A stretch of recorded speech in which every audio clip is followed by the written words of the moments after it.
Hey Gators and sports fans, get all your Gator talk, news, analysis, and opinions on the Pod Up with Matthews in the Morning podcast. Find us on your favorite podcast platform or watch us on Facebook Live between 8 a.m. and 9 a.m. every weekday. Pod Up, because we are Gator fans. So say it's great to be a Florida Gator. Good morning and welcome to a Tuesday edition of the program. It's Pod Up with Matthews in the Morning from the Crime Prevention Security System Studios. Large enough to serve you, small enough to care. Got a good show lined up for you today. We're going to kick it off here in just a second with Buddy Martin from the Buddy Martin Show. Second portion of the show will continue our flashback to past interviews with Gator quarterbacks. Chris Leak will join us today. But first, we're going to go to the Titan MR hotline, and we're going to be joined by the one and the only Mr. Buddy Martin from the Buddy Martin Show. Good morning, Buddy. How are you? And from Louis Oosthuizen's hometown. That's right. Although he actually technically is in McIntosh, so he's halfway between. So, yeah. But he says Ocala. That's where he's from. So, yeah. So, maybe, poor old Louis, we talk a little golf. We'll talk briefly about golf. Gosh, buddy, I think he's had 9 top 3 finishes in majors, has won British Open. But, man, he's such a good player, and he is such a little guy. I mean, buddy, you would tower over Louis Oosthuizen. Yeah. But, yeah, he's are you going to go have dinner with him here in the next couple of weeks? Or I'm what? thinking about it, yeah. He keeps inviting me. I have to sit back and work him in. Yeah, you've been too busy. You're right. He's only about 5'10", 160. He hits it a ton. 5'10". Maybe not. Maybe 5'9" and a half. I don't know. He's a little joker, but yeah, Colin Morikawa was outstanding. But you've seen a lot of golfers at 24. You ever seen anybody like him? Morikawa is, I hate to use the T word, the closest thing to Tiger we've seen in a while. I'm not going to anoint him as that. But I mean, my goodness, what a performance. And he's relentless. He won't let you up once he gets you down. And once Louis had that hiccup, Louis played so well for 3 rounds, and then he had that hiccup, and then Morikawa just poured it on, and you know what? He got better. The hotter it got, the better he got. So that was a really impressive performance. He's the guy we're going to see a lot. I'm going to see him on the U.S. Olympic team, which is one good thing. I'm looking forward to the future for the young players they got out there because they got some good ones, don't they? Who all do we have from the U.S. playing in the Olympics in golf? I'm not sure. It was 4 of them, I believe, but I don't it's know just how 4? the Olympics. I don't know I don't know which 4 they are. None of the superstars. Of course, I guess Morikawa would be one of those. We're going to see him, but I don't have that list in front of me. I saw it the other day, but I can't remember. I think Justin Thomas is playing. What's that? I think Justin Thomas is playing. Okay. I'm sure somebody will let us know because we have great people that listen to this show, and then they let us know what's going on. They do that for sure. Yeah. Yeah. Buddy, real quick, before we get into SEC Media Days, pretty much all the majors are over. Golf will continue, but it's not much more left to PGA Tour play. Well, the Ryder Cup. No, you're right. Yeah, I forgot about the Ryder Cup. Yeah. I hate the Ryder Cup when it's during football season, though. I know. I hate it. I know. But you look at the 4 major winners: Jon Rahm, Morikawa, Hideki Matsuyama, and old Phil Mickelson. I mean, the more you think about it, and as time goes on, I think what he did winning the PGA Championship at a course that they've never played and how difficult it was, I think that's the greatest feat in golf.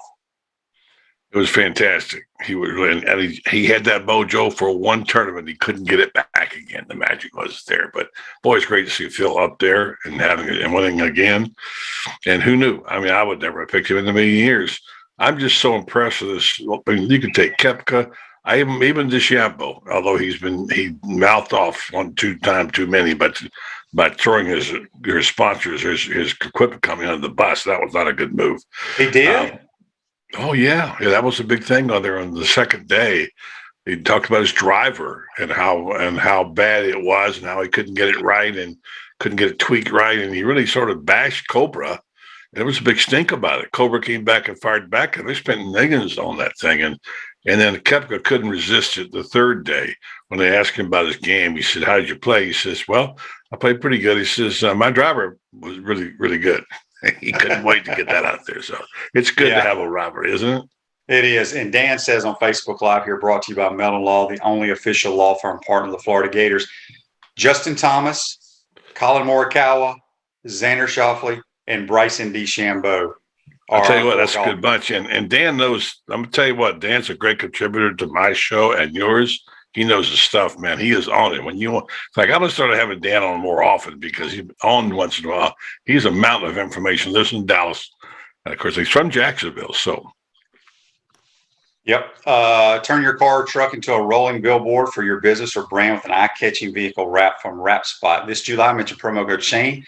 Receive 13% off your vehicle wrap. Speaking with Buddy Martin here on the Titan MR Hotline.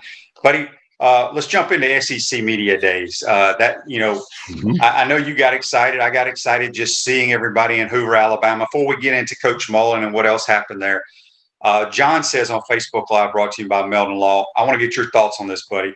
I thought Greg Sankey, I saw bits and pieces of his little State of the Union to the conference, was great. But he says, my biggest takeaway from SEC Media Days was when Sankey said, your team better be vaccinated or risk not playing, which could end up in a forfeit.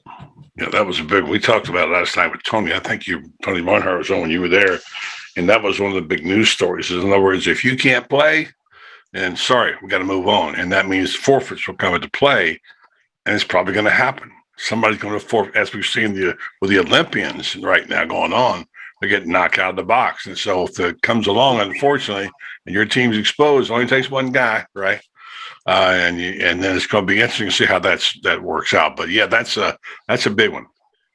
Yeah, and I'm a little confused because I've been traveling a lot, buddy, and I haven't really been keeping up the news. Every now and then I get on Twitter or what have you. But correct me if I'm wrong. There's a lot of athletes in different sports, maybe the Olympic athletes, that the players or athletes have been vaccinated, but they're still testing positive. Is that correct? I don't know if there are a lot of them. There have been a few. It's not the thing about, here's the stats you got to think of, and then we could get into talk a lot about this, but the fact is that the Surgeon General said again yesterday that 99.5% of the people who get vaccinated do not get sick, and if they do, it's not serious.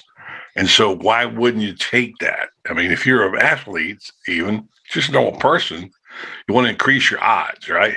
Now, We don't know all the stuff there is to know about this vaccine. I'm not making a political statement at all here. But the fact is, how I look at it is, if there's something that's going to reduce my chances of getting it, and if I get it, I won't be as sick, I'm taking it. And so some of the people, go ahead. No, go ahead. Some of the people who are getting sick had the option there of taking the vaccination. I'm not passing judgment on it. I'm just saying, if you get that, you got to take it. So that's how I look at that. Yeah. Joseph says here, and this is kind of where I'm going with this on Facebook Live. He says, so if your team is vaccinated but still catch COVID, will he allow a reschedule? That's where I'm saying. So, most of the people that are vaccinated and you still test positive, you don't have any symptoms or whatever. So why, if you have been vaccinated, why would you not be able to participate? That's what I don't quite understand. And if you don't test positive, you probably can. What's that? If you don't test positive, you probably Right, but what I'm saying, though, is there have people that have tested positive that have been vaccinated. So anyway, I think also false positive. There's all that stuff. I don't know the answers, but I think he made the right call. That's the point.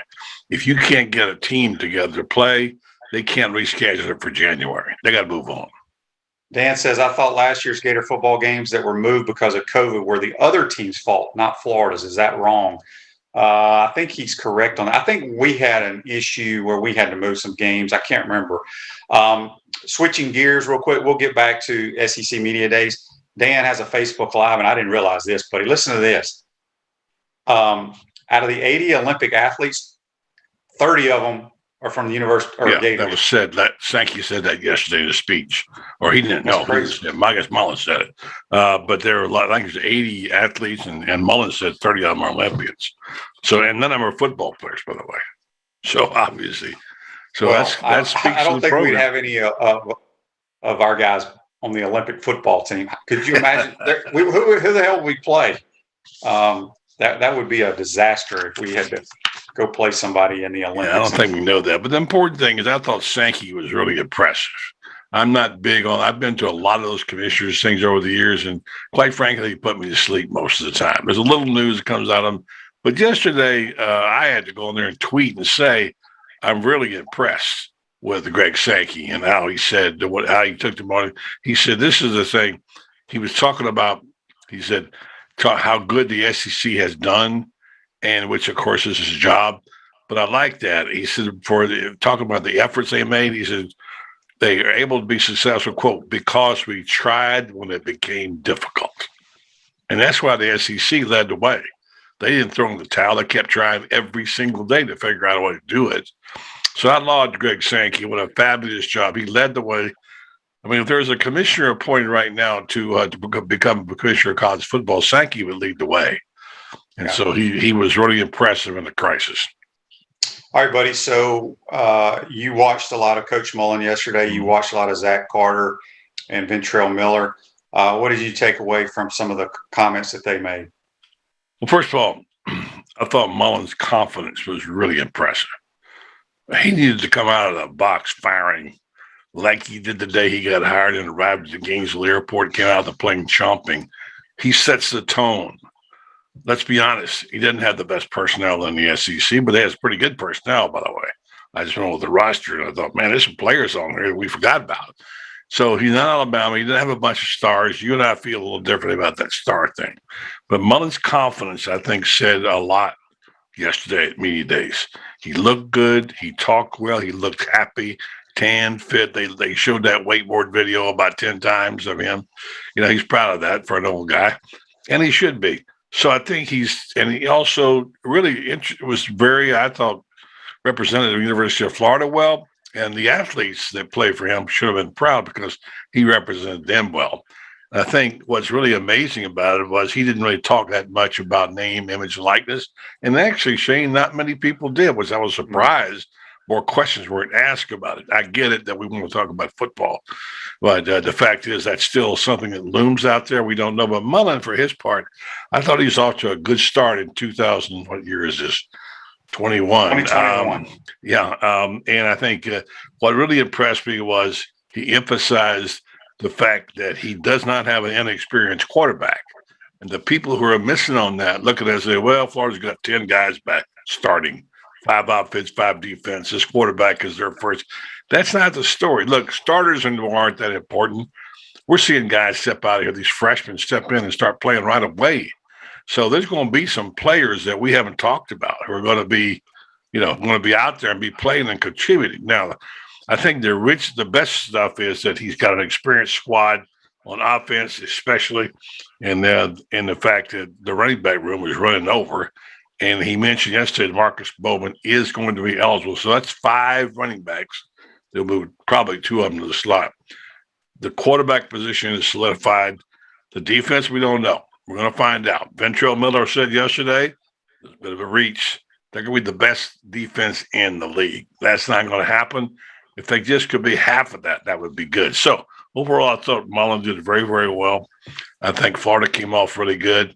It was a certain joy. We talked about this last night there at Hoover. You could feel it and see it. There was a buzz going on again. I don't know if this is any indication. I'm sure it's not. But my column I wrote on Gator Great this weekend about Mullen and Emory being successful this year, I had the most hits on it I've ever had on anything I've written in Gator Great. So that means people are coming out of their shell. They want to talk football. They want to see football. The Gator fans, the Gator Nation needs to get excited again because they got a good squad and a pretty good schedule. And it's going to be a good year. And there's more than just 2 games on the schedule, folks. All you folks says Alabama, Georgia. No, there's a few other ones in there you got to remember. LSU, 19 out of 22 starters coming back playing in Baton Rouge. And you go through the list. Let's don't forget there's a team in Tallahassee called Florida State. Be careful. They're going to be better. But so I think there's a certain excitement about it. I thought Mullen did well. And there was some news out of Hoover with a few other things too. Yeah, we got a couple of comments here. Mary says she thought Coach Mullen was a class act. Joseph says Emory Jones is going to hurt some feelings this year. I think, when people say that, as you mentioned, Buddy, that a quarterback doesn't have experience, but Emory's played a lot of football. I don't think people realize that. He's only going to be a redshirt sophomore. He actually has 3 years of eligibility remaining. I think he's got a chance to have a really big year. It's going to be a totally different offense than what we've seen the last couple of years. It's going to, you got to go back and think of when Tebow played, when Dak Prescott, Nick Fitzgerald, more quarterback run calls. And like I told you on your show last night, and I've said on my show a couple of times, if Emory can just complete the easy throws with the running game that they're going to have and the threat of him running the football. He is such a good runner. I don't think people realize how violent a runner he is. When they do have a lot of pass plays called, guys are going to be open. I mean, you think back to the Tebow days. Tim was a decent thrower, not a great thrower, but he didn't have to make great throws because dudes were running wide open because they were concerned about him running the football. They had to put that extra guy in the box. They had to account for the quarterback. So I think Emory's got a chance to have a big year. Defensively, I think the key is exactly what I said last year, buddy. I did not like our defensive line play going into the season. I thought it was a weakness. I was correct, I guess. Yep. They went out and got 2 transfers one from Penn State, one from Auburn. I think those 2 guys will be the factor of how this defense performs this year. Because if you can't stop the run with your front 4, you can't pressure the quarterback. I'm not talking about get sacks, just pressure. Be in the guy's face, be at his feet, let him know that you're there with the front 4. That just your DBs have no chance. And I know the general public thinks the defensive backfield was horrible last year. I disagree 100%. I don't care who you have back there. If you're not pressuring the quarterback, you're going to get torched. And that's what happened. So it is exciting. Football is on us here. So I thought the Gators, I thought Coach Mullen was outstanding. I thought the players were great, and I'm excited about it. Let's move forward. As you mentioned, LSU, Coach O was there. Of course, we knew he was going to dodge all the questions about the issues going on there. But I didn't realize they have 19 of 22 starters coming back. 22, right. LSU is a dangerous football team because I personally think Miles Brennan is going to be named the starter. I really liked him before he was injured. I think the Johnson kid played well at the end of the year. Obviously, he played well in the Swamp.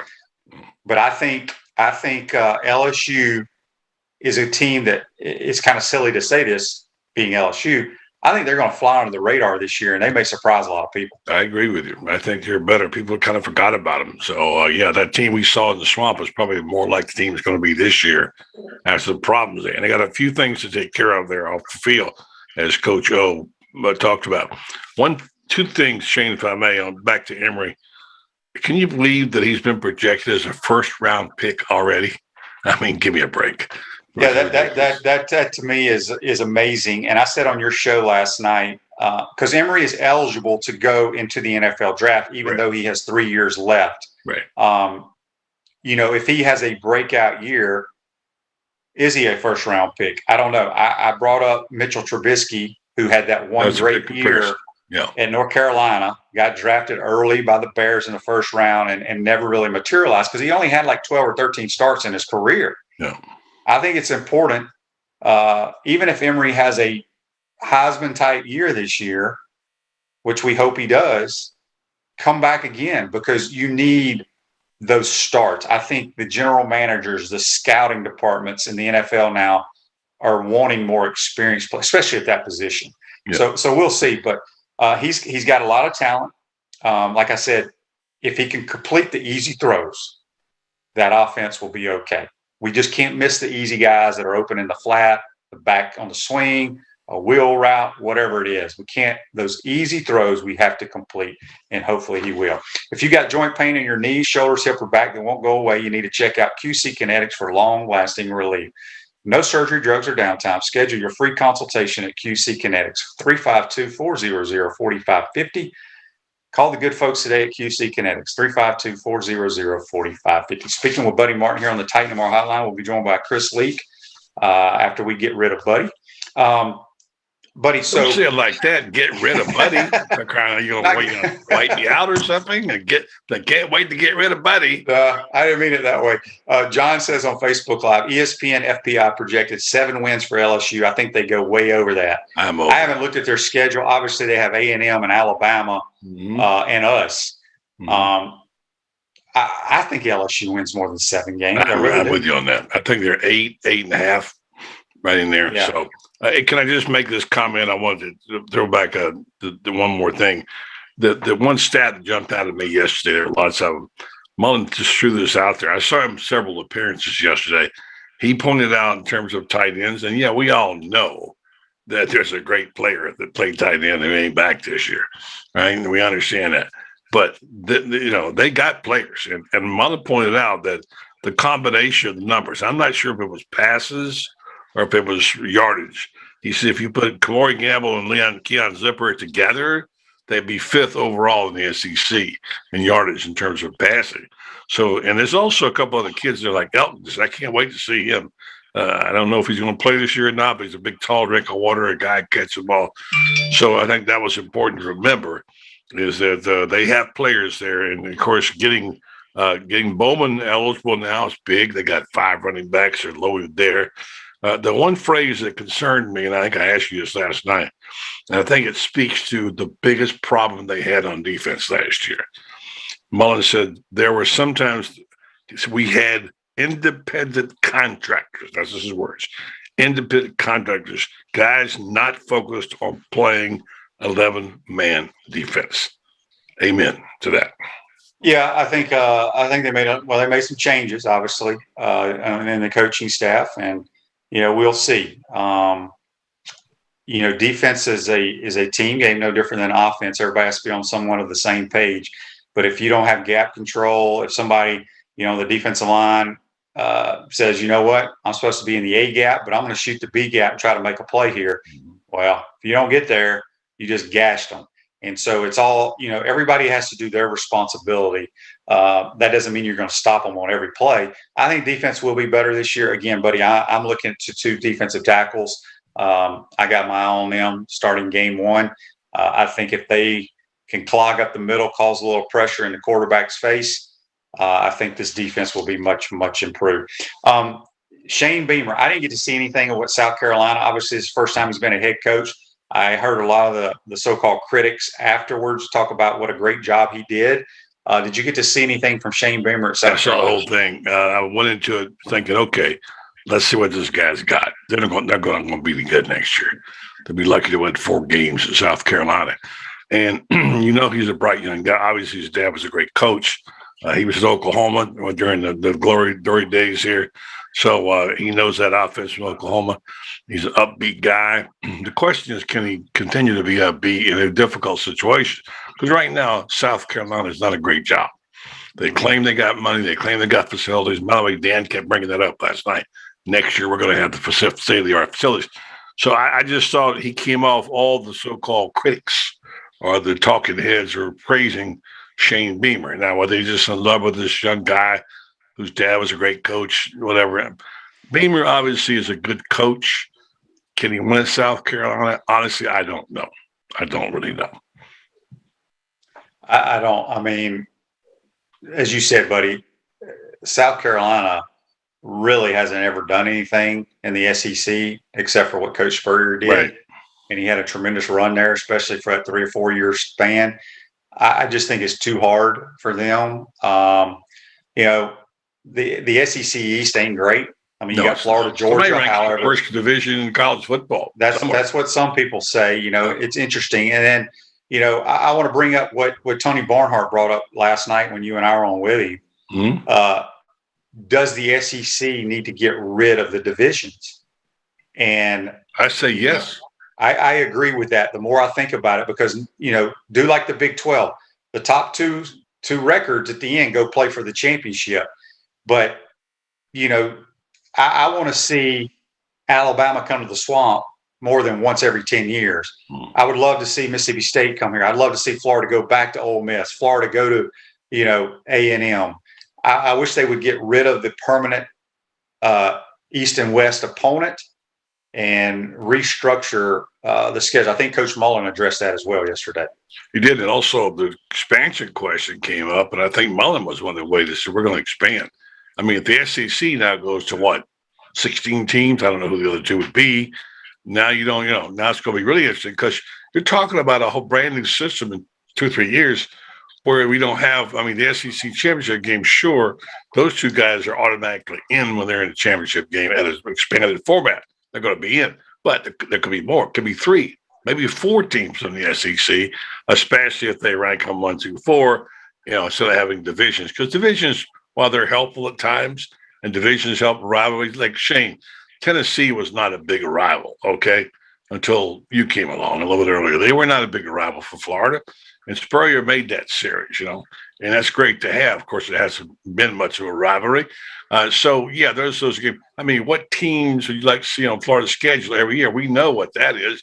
You can write them down, or you just mention a couple. And I think the other thing is the traveling. Going to Oxford is a great trip. It's a little bit inconvenient in terms of getting in and out, but it's a great trip. And certainly, I've never been to A&M for whatever reason. I'd like to go there and see what that's all about. So if you had a couple other schools, and maybe Oklahoma would be one of those schools, I don't know. You never know. But those trips, and you can't just say, well, Nashville's the best road trip we got. I know it's fun to go to Hollywood and all that. There's other venues in the great SEC. You don't go to Athens, so that's out. So Baton Rouge is a great venue. So the SEC has got they got the brand, they got the teams, they got the venues. There's no better venues anywhere in college football than what they got in the SEC. I just like to see it a little broader. I think Tony's right. They need to get away from the division thing. I agree. Let's get to our This Day in Sports, brought to you by our good friends at Comfort Temp. Comfort is our business, peace of mind is our promise. Comfort Temp's now hiring team members with all levels of experience, great culture and benefits, and a $1,000 sign-on bonus. Give Comfort Temp a call, 352-376-2366. Buddy, I know you remember this. I believe you were the guy that jumped the fence and was chasing Hammer and Hank Aaron in 1976. On this day, he hit his 755th home run and his last home run off Dick Drago. Remember that dude that was chasing him around the bases at Atlanta Fulton County Stadium? I was there. That was you. That was you? No, that wasn't me. But there were 2 young guys, like in 19. Today, they would never gotten on the field as they did. And Aaron handled it with such dignity and class. He didn't knock them away and whatever, because there's some guys who had gone out there and tackled them. But that was a moment. I was there that night. Shane, just a quick story on that. I followed Aaron for weeks, the year before and the year after. I went to 2 weeks at a time, 3 weeks at a time, wait for that moment to happen. So I'm in the press box in Atlanta, and I'm getting late in the game. I'm thinking, well, I got to write something because I got a deadline. So I'm starting to write some kind of column about, I think Aaron hadn't done it again, and I heard a loud whack. And I looked up and I saw the ball going into the bullpen, and the Braves relief pitcher, Tom House, what's his name? He was later on a wide receiver expert, caught the ball, and that was a moment that nobody will ever forget. And being there that night was a special time. No doubt about it. All right, buddy, before we let you go and get to Chris Leak, today, I know you're going to be hunkered down all day watching the SEC network. Georgia kicks it off, Kirby Smart. Tennessee, Josh Heupel's first time in Hoover. Then Mark Stoops at Kentucky, and then they're going to wrap it up with good old Lane Kiffin at Ole Miss. Should be a pretty entertaining day today, don't you think? It should be a very good one. I loved it yesterday when Mullen took a little shot at Georgia. When they talked about who was picked last year. He asked about Georgia being picked to win the SEC East, and he said, didn't they say that last year? Yeah. You had to remember who won the East, and it wasn't Georgia. Yeah. Speaking of Georgia, buddy, do you think there's pressure on Kirby Smart this year? So many people expect them to be in the 14 playoff, obviously win the East, maybe beat Alabama with all the people Alabama lost.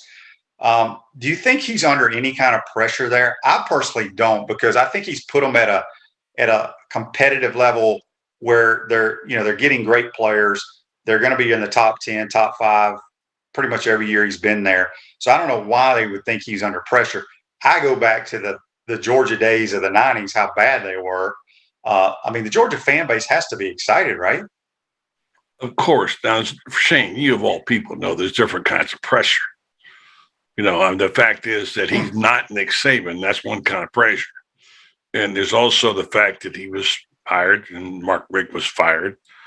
Mark Richt was a good football coach and a good man who really deserved a better fate, but he couldn't get over the hump. Pressure, yes. Job security, not concerned about that. Everybody knows Kirby Smart is a great recruiter and a good football coach. But until you get that crown, until you get that championship, until you win like Spurrier got his, what would have happened if Steve Spurrier never got his national championship? You guys dominated the SEC, though. You dominated completely in the years you were there. But I think there's a certain kind of pressure, and those guys out there digging all the time, the Gator fans say 1980, 1980, 1980. It's got to get to your fan base, and they do get upset. So pressure, yes. Job security, not a concern. Yeah, I agree with that. Okay, so what are you expecting to hear from Lane Kiffin today? Well, who knows? That's the beauty of Lane. He's a terrific offensive mind. Somebody said yesterday, I think it was Coach O said he's as good a game day caller as there is in the business. Obviously, he's got a quarterback, which I think you could make Matty Corral could be the best quarterback in the league.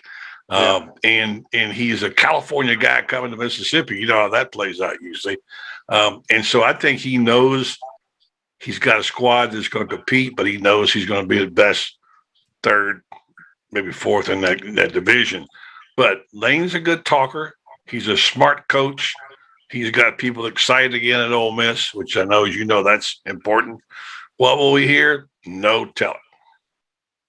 Well, that's true. That is so true. And, as you mentioned, I think, don't you media boys, if you were there, buddy, or maybe you still do it, don't they vote for their preseason all SEC team and all that stuff this week? Yeah, I'm not doing it this year. They do. And you never know. Now, last year, supposedly, Cassidy was reporting last night for Hoover. Someone talked about Georgia, who voted for Georgia. Georgia, and somebody said, well, Florida was one pick to win the SEC East last year. And Cassidy said, I didn't vote in that. And if you're there and Cassidy's one of the main people, she would have voted that.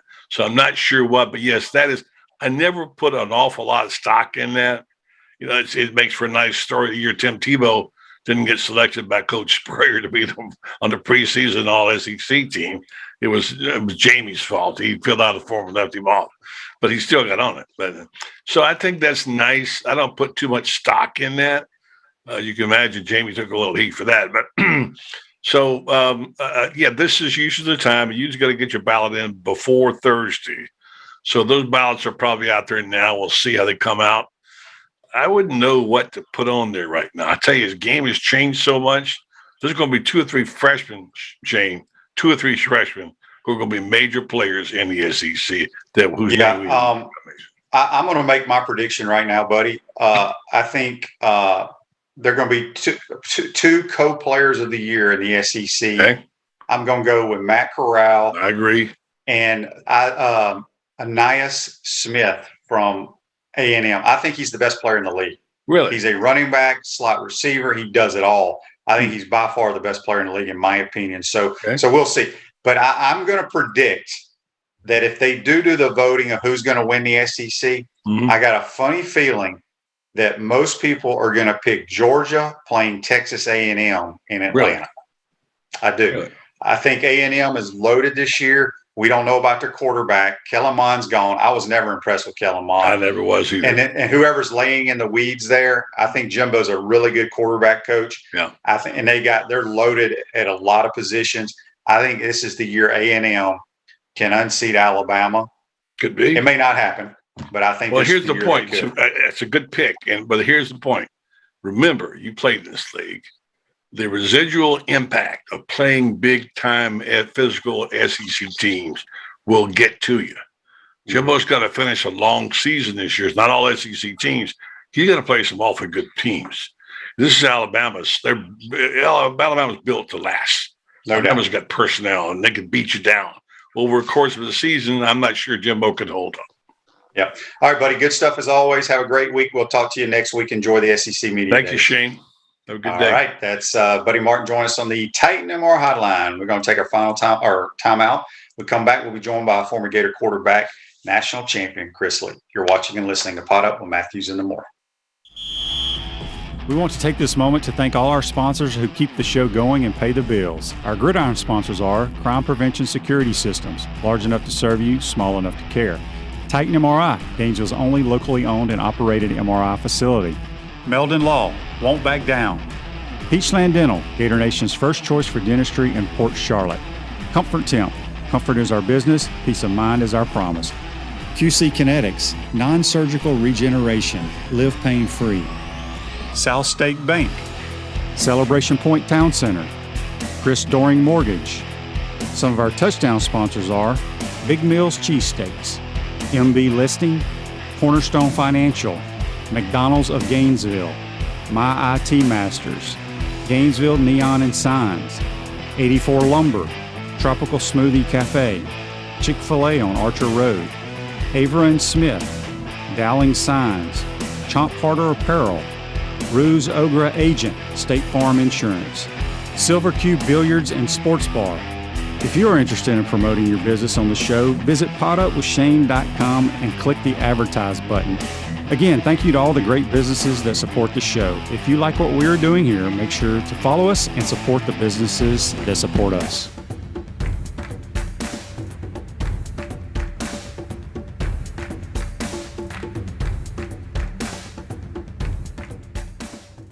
We're looking for all type of restaurant people, managers, servers, bartenders, hosts, cooks, dishwashers, bussers. If you think you're good in the restaurant business, then give us a call. Spurrier's Gridiron Grill job fair is open now. All you have to do is go to spurriersdraft.com and fill out an application. We're looking for the good team members, and we're looking for people with a wonderful attitude that can make Spurrier's Gridiron Grill the best we can possibly be. To apply, go to spurriersdraft.com. We're going to head to the Titan MRI hotline now. All right. And we're going to be joined by Florida's all-time leading passer. Yep. National championship quarterback, Chris Lee. Chris, welcome to the program. How are you, my man?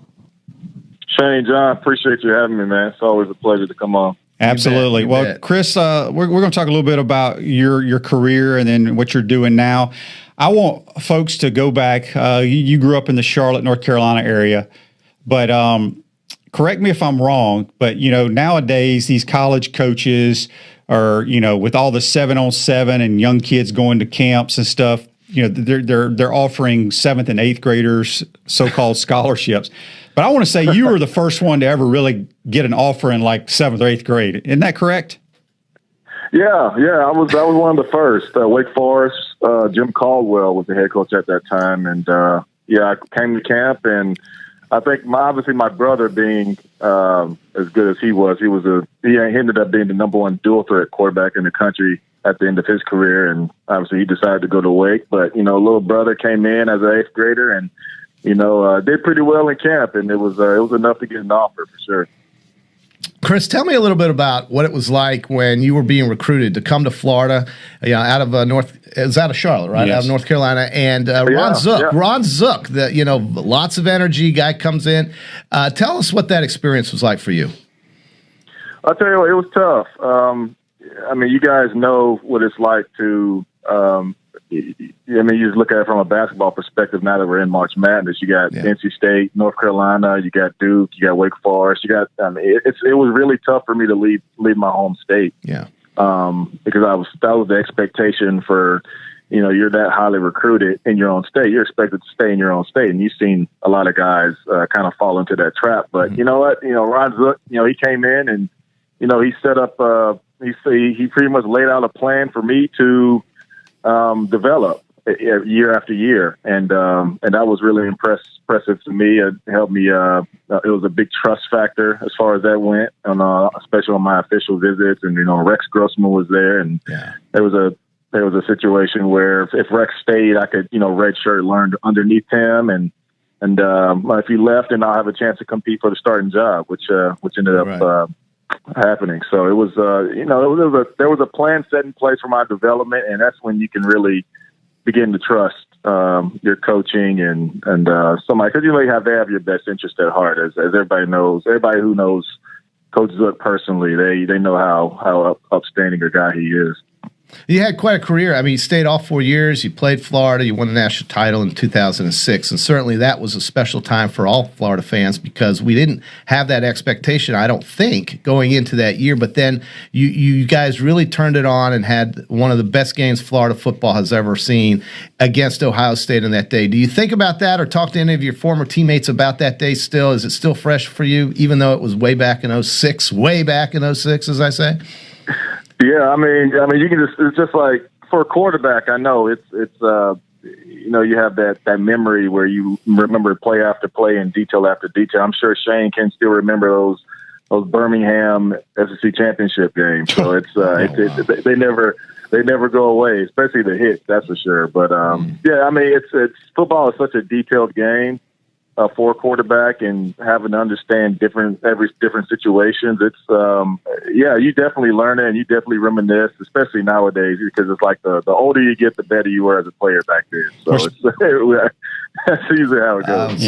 We're speaking with Chris Leak, former Gator quarterback, all-time leading passer, national championship quarterback in 06. Chris, correct me if I'm wrong here, but I believe you played for offensive coordinator. You had Ed Zombrecker, Larry Fedora, and Coach Mullen. How difficult was it to have a different coordinator, those many in 4 years? Yeah. It was tough.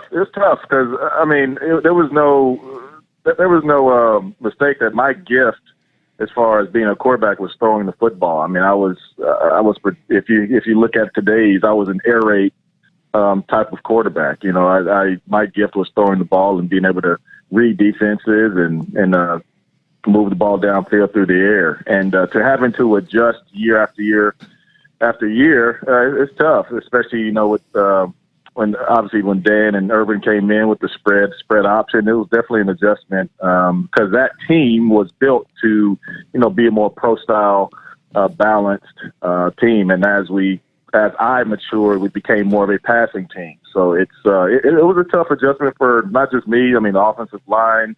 Everyone, because it changed once your offense changes. Shane, you guys know this. If your offense is a passing offense, your defense is a certain defense. That maybe they're more of a bend but not break. If you're more of a run style, power run, your defense is probably going to be a little bit more aggressive. It's just the way the offense kind of sets the tone for how the team shapes throughout the years, and to change that 3 years in a row, it's tough. It's tough because it's a lot of moving pieces, a lot of personnel that you have to deal with. But you know what? We were able to adapt. 22 seniors on that championship team. We were able to adapt and get the job done at the end of the day. We got a text here on the Titan MR text line. Larry asks, ask Chris what he thinks he could have done in a Steve Spurrier style offense. I would have put up a lot more yards, because I mean, just watching you, Shane, and Danny and Rex. I tell you what, they call it the fun and gun for a reason, and being able to check at the line of scrimmage and those type of things, having a little more of that freedom would have definitely been a lot of fun to watch. I know that for sure. Well, but that was always something I would like to think about, because when Coach Spurrier could have came, but he went to South Carolina. That was something that you had in the back of your mind during that time. Well, and in spite of all that, you named those names, Shane, Rex, Danny, and yet you have the record for the most passing yards in Florida football history. And I don't know if enough people truly, I'm sure they appreciate that, but I would almost be willing to guess that if you ask that question to some casual fans, they may not remember that you had more yardage than, say, Danny Werfel. So that is really something, and I think that's impressive. And talk about Coach Mullins again now. He's running this team now. He's gotten certainly the results that Florida fans had hoped for, Chris, and maybe even exceeded expectations. What is your expectation as we go into year 3 with Dan Mullen, and could this be the year that perhaps they unseat Georgia and get back to Atlanta? Yeah, well, to answer your first question, yeah, I could. The fact, the whole record and everything, Yeah. that'd be a really good Affleck trivia question. I think it would. I think it would. But but yeah, I mean, I think Dan's obviously he's done an awesome job, especially getting the pieces together within the recruiting, because everybody knows that's where the real battle comes, especially when you have Georgia and Alabama and those guys doing so well in the recruiting process in the state of Florida. But it's establishing that presence first in the state. That was definitely what needed to change first and foremost. And then you have your strength and conditioning, which is huge. People overlook the strength and conditioning coaches, but you spend more time with them as a player than you do your position coaches. So that aspect of it, to me, is where he kind of hit the nail on the head. And I think that's reminiscent of what he learned under Urban. The one thing that I was most impressed about Coach Meyer is the staff that he put around him. Because when you look at the amount of head coaches that were underneath him that now, I mean, it's incredible. So, but I have high expectations. You know, you always try not to jump out of your skin at times, especially when it comes to when you have to play in the SEC and you see the gauntlet that you have to go through in October, because we all know how that can be. But it's going to be a high expectation season for us, and I'm really looking forward to Kyle Trask blossoming more and more, because he's only going to get more and more comfortable with the more and more reps he gets throughout the season. So I'll be definitely up there this spring to see how the guys are doing, and it'll be really fun. Chris, talk a little bit about your relationship while playing under Coach Mullen, what he did for you as a player, and a little bit about this year. It kind of reminded me a little bit of your senior year, you as the so-called thrower, kind of like Trask was, and then they'd insert Emory every now and then for some of the quarterback runs, how they did with Tebow your senior year. But talk a little bit about your relationship while playing under Mullen and how he made you a really good quarterback. Yeah, well, the first year it was kind of we're filling each other out. You know, they came in. Obviously, they had Alex Smith, who's the number 1 overall pick out from Utah, and they came in. We studied a lot of the Utah film, because a lot of the offense back then was what Utah did, and it was kind of a filling out year as far as what works, what will work, and what won't work in the SEC at that different level of football. And it was obviously there were times, because we lost against LSU, and we had tough runs against Alabama that year, even though we were ranked high, and it was tough. It was tough trying to figure out all the pieces and figure out what works, what doesn't work. That was Coach Mullen's first year as the guy that's you're calling the plays as offensive coordinator. So it was a big year for us to get comfortable. And that's tough to do when you're playing an SEC schedule, as you guys know. But the real change came was in the spring.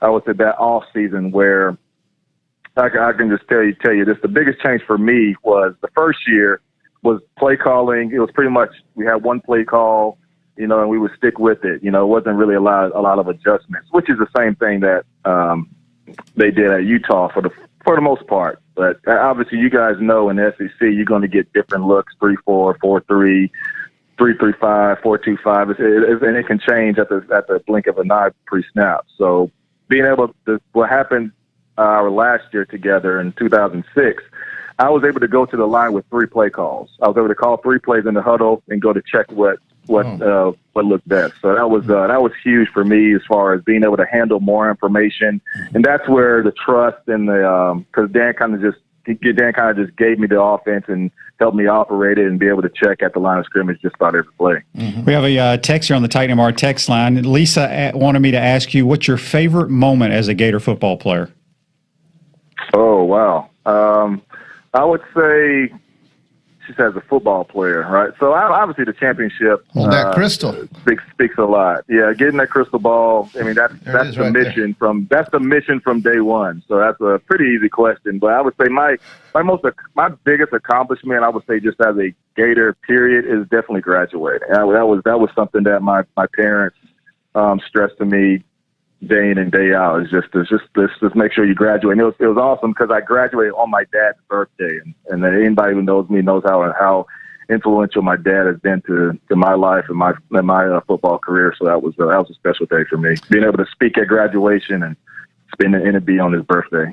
Chris, another great moment for you perhaps as a Gator would have been that trip you and Urban and the team took to Washington, D.C. when, there's a picture of you standing literally right next to George W. Bush, and he's looking at you, and he's cracking up. I don't know what joke you told him, but give us a little idea of what that experience was like for you and your teammates walking through the White House and enjoying Washington, D.C. with your coach and seeing the president hold a Florida Gator jersey. Yeah, that was fun. Because not everybody can go through life and say, I got to address or speak at the White House, and that was something that first of all, I was told like the day of with maybe a half an hour, and I was like, "What? I'm speaking?" so that was a big surprise for me, and I was pretty nervous when I went up there. But, I would think so. I tried to handle it as best I could, but that was fun because President Bush, at the time, he grabbed the ball like a running back, and so that was fun. He was fun loving. He loved football, even though he probably loved Texas more than anything. Right. But it was fun joking around and kind of just being there in the atmosphere and, everything that the White House is about. And who would have thought 2 years later, a lot of those guys were going right back there in 2008. So you've had quite an experience being a Gator. You love your school. After Florida football finished, give us a little idea of what your experience was like being drafted and playing and showing up in Chicago and just kind of being an NFL player. Right. Yeah. Going to Chicago and at the time Rex Grossman was the quarterback. Yeah. So I was there with Rex Grossman, Alex Brown.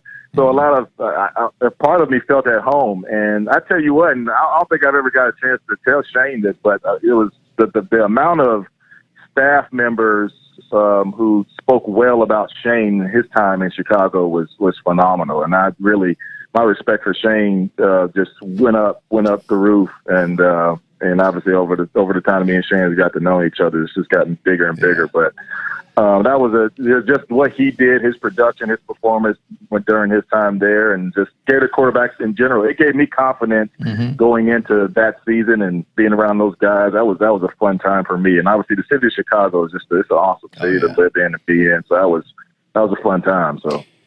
Chris, let everybody know what you're doing now. I know you're working with a lot of young quarterbacks around the state, mostly based out of Orlando, but let everybody know what's going on now.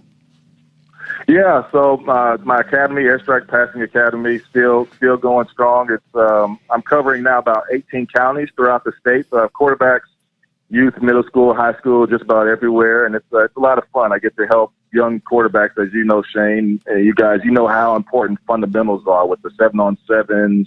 And Elite 11s and FBUs and All-American games, Under Armour. It's a lot. It's a lot going on, especially in the off season around this time of year. It's very busy for these kids, and it's become I would say like the AAU type side of football, where kids are going week in and week out practicing and competing. So it's been great for me to find my niche in that as a quarterback trainer, and it's been a lot of fun.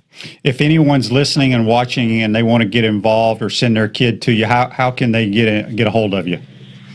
Well, they can go to airstrikepassing.com. Airstrikepassing.com. That's the website, and they can sign up, and we can try to hopefully make the next Florida Gator quarterback. How about that? I love it. Well, Chris, hey, man, this has been a real treat to spend a few minutes with you this morning, and we'll probably be checking in with you as we get closer to football season, and we certainly want to wish you continued success with your academy and all the things that you're doing in Florida. Awesome, guys. Thanks for having me on. I really appreciate it. All right, that's Chris Leak, your all-time leading passer here at the University of Florida, doing good things with young kids down there. Again, that is airstrikepassingacademy.com. It's just airstrikepassing.com. And he does a great job down there. We want to take this moment to thank all our sponsors who keep the show going and pay the bills. Our Gridiron sponsors are Crime Prevention Security Systems, large enough to serve you, small enough to care. Titan MRI, Gainesville's only locally owned and operated MRI facility. Meldon Law, won't back down. Peachland Dental, Gator Nation's first choice for dentistry in Port Charlotte. Comfort Temp, comfort is our business, peace of mind is our promise. QC Kinetics, non-surgical regeneration, live pain-free. South State Bank, Celebration Point Town Center, Chris Doring Mortgage. Some of our touchdown sponsors are Campus USA Credit Union, Adams Rib Company, Doreen Wiebe Realtor Caldwell Banker, M.M. Parish, Gator Dominoes, Celebrate Primary Care, Gator Bait Media, Wrap Spot, Okido America, Gators Dockside, Style Cuts, Ironwood Golf Course, Meadowbrook Golf Course, Silverback Concrete Company. If you are interested in promoting